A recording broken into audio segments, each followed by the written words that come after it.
Same thing here. So I got to choose which equation I want to solve. What do you guys think I should solve for a variable? The first equation or the second one? The first one, why do you say that? Yeah, because the x is by itself. So really, if I take this equation, x minus 2y equals 1, and then I add 2y to both sides, I get x equals. Now, can I add the 2y to the 1? No, they're not like terms. So it just becomes 2y plus 1. And so that is what I'm going to plug in for x, right? So on the second equation, wherever there is an x, I'm going to plug in 2y plus 1. So let's do that real quick. I'm going to say negative 6 times the value of x minus 4y equals negative 6. So I'm just taking that second equation, and wherever there's an x, remember that x can also equal 2y plus 1. I'm going to plug in 2y plus 1.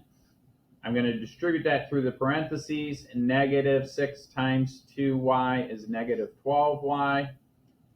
Negative 6 times 1 is negative 6. Everything else basically remains the same, so I'm going to jot that down. I'm going to combine like terms, right? Negative 12y minus 4y is a negative 16y. Minus 6 equals minus 6.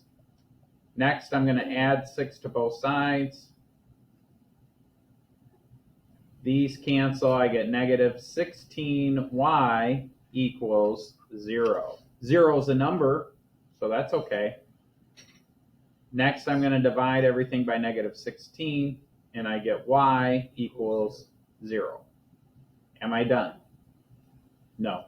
I'm going to go back to the first equation and solve for x. Now, I like to do the original equation that they gave me, just in case, like some kids would like plug it into this. But what if I made a mistake? So I always like to go back to the original equation and plug it in. So I put 0 in for x, wherever there's or not x, for y. Sorry, see, I already screwed up. Wherever there's a y, I'm going to put a 0.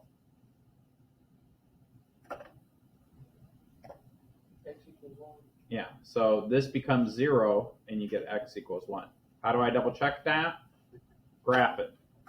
So x minus 2y equals 1. So I'm going to say x minus 2y equals 1. And you got to be careful too. Oh, x minus 2y equals 1. Because you can plug in your graph wrong. Like you could put the wrong equation. And so you got to double check everything. Minus 6x minus 4y. What was that equal to 16? Is that what it was? No, minus 6. Right? See what I'm saying? All right, where does it cross? 1, 0. Is that what we had for our answer? Yep.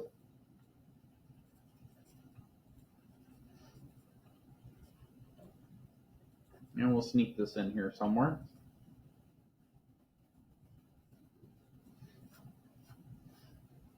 So it's always important, too, to remember, and this is another thing I want to remind you guys. Sometimes you guys get the x and y values backwards. I think you're just in a hurry, but always remember it's alphabetical order, x, comma, y. So it'd be 1, 0. I don't want to deduct points on your test because you got